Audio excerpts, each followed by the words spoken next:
हसन नवाज से ना दुबई में प्रेशर के दौरान सवाल किया गया कि चौधरी साहब ये बताओ कि ये आपका क्या चक्कर है, मारा तो 100 नहीं मारा तो 0।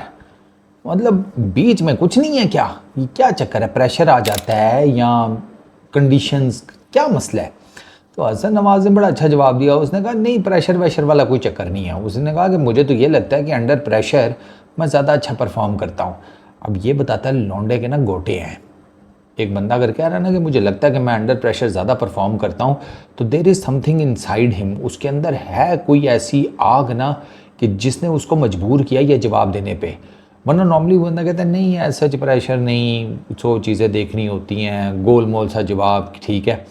इतना कॉन्फिडेंटली सिर्फ वही जवाब देता है कि जिसको ना ये उसके अंदर ये होता है, उसके अंदर ना एक वो क्या उसको कहते हैं, एक यकीन होता है, एक ट्रस्ट होता है उसे अपने ऊपर, अपनी बैटिंग स्किल्स के ऊपर, टैलेंट के ऊपर, ये टेक्निक के ऊपर कि भाई अंडर प्रेशर मैं ज़्यादा अच्छा परफॉर्म करता हूँ। और उसने वैसे बाय द वे बात गलत नहीं की, उसने साबित भी किया है। अच्छा, एक चीज़ ये पहले ना ज़रा उसके ज़ीरोज़ डिस्कस कर लेते हैं। हसन के 3 ज़ीरोज़ न्यूजीलैंड में हैं, 2 उसके हैं बांग्लादेश में। टोटल नंबर ऑफ इनिंग्स हैं 14 में से ना उसके 5 ज़ीरोज़ हैं। एक उसका और है वो भी उधर है न्यूजीलैंड में। न्यूजीलैंड में का मैं आपको बताता हूँ कि पाकिस्तान का ये जो न्यूजीलैंड का टूर था ना मार्च का इस साल, ये वो टाइम पीरियड चल रहा होता है न्यूजीलैंड में जब न्यूजीलैंड की अपनी क्रिकेट बंद हुई हुई होती है cause of the conditions. New Zealand normally अपने मुल्क में इस सीज़न में क्रिकेट नहीं खेलता, इन महीनों में क्रिकेट नहीं खेलता। तेज़ हवा, ठीक है, जिसे कहते हैं रफ़ कंडीशंस। तो न्यूजीलैंड की तो डोमेस्टिक क्रिकेट नहीं चल रही होती, इंटरनेशनल तो छोड़ ही दें। तो न्यूजीलैंड जब आप ऐसे मौसम में इतनी तेज़ हवाओं में गए हैं तो वो इतना आसान नहीं होता। ऊपर से विकटें अलग, एक तो विकटें तेज़, ऊपर से कंडीशंस भी हार्श। तो वहाँ पर अब इसका पहला टूर था, डेब्यू टूर था, उसमें बहुत बड़ी बात है कि आपको तो सिर्फ 3 ज़ीरोज़ नज़र आ रहे हैं मीडिया वालों को, वहाँ पर उसकी ऑकलैंड में शानदार किस्म की सेंचुरी भी है। 105 रन किए थे, नॉट आउट आया था, 45 बॉल्स, 233 का स्ट्राइक रेट सरकार, 7 छक्के 10 चौके। हार्श कंडीशंस होने के बावजूद जहां पर उसे थोड़ी सी फिजिबल बैटिंग विकेट मिली थी वहां पर उसने अपना स्किल सेट दिखाया है, ठीक है। तो एक तो न्यूजीलैंड की ये कहानी है कि वहाँ पर कंडीशंस भी मुश्किल थी, पिचेस भी फास्ट थी, और वहाँ पर डेब्यू करने वाले लड़के के लिए मसाइल होते हैं। वहाँ न्यूजीलैंड में तो आपके बड़े पक्के पक्के बैट्समैन जाकर फेल होते रहे हैं पीछे। हसन नवाज का तो पहला टूर था। बांग्लादेश में आ जाए, बांग्लादेश में क्या चक्कर था? विकेट्स आपके सामने हैं बांग्लादेश के टूर पे, मीरपुर की विकेट आपके सामने है। तीनों T20 इंटरनेशनल्स में आप देख लें कि क्या हिसाब किताब था। तो वहाँ पर अगर 2 ज़ीरोज़ आ गए तो इट वाज, वो विकेट ही ऐसी थी।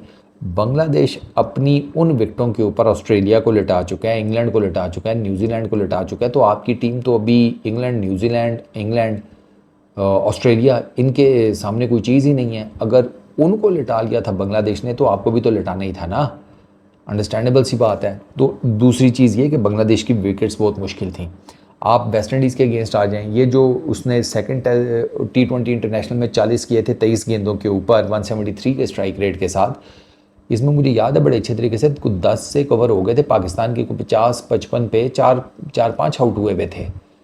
ये इसने प्रेशर में रन्स बनाए हैं, ये प्रेशर सिचुएशन थी। ये वो जो कह रहा था ना कि नहीं मैंने प्रेशर सिचुएशन में भी रन्स बनाए हैं, उसकी एक एग्जांपल ये है।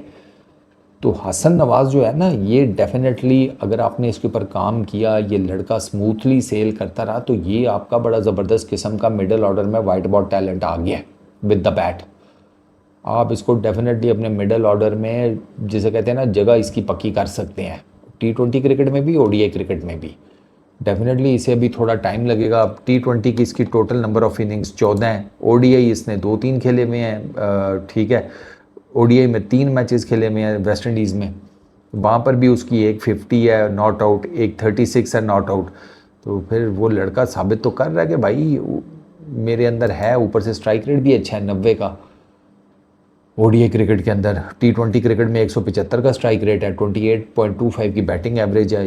ये मैं आपको बताऊं करंट मॉडर्न जो एनालिटिक्स है ना T20 इंटरनेशनल्स के, उसके हिसाब से he is doing absolutely fine.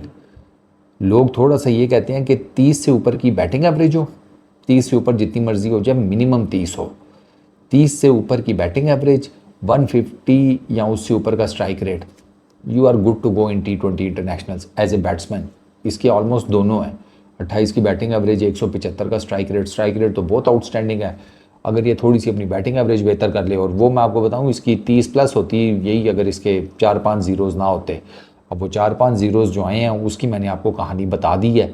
तो आई रियली होप कि हसन नवाज़ को इतना बॉदर करने की ज़रूरत नहीं है।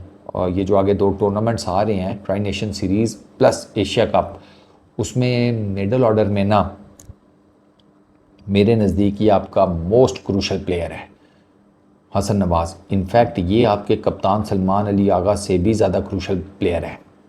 ये चल गया ना तो आपके जो मिडल ओवर्स हैं ना और आपके जो डेथ ओवर्स हैं, वो मेरा ख्याल है कि ये लड़का सिंगल हैंडेडली बड़े ज़बरदस्त किस्म के तरीके से निकाल देगा।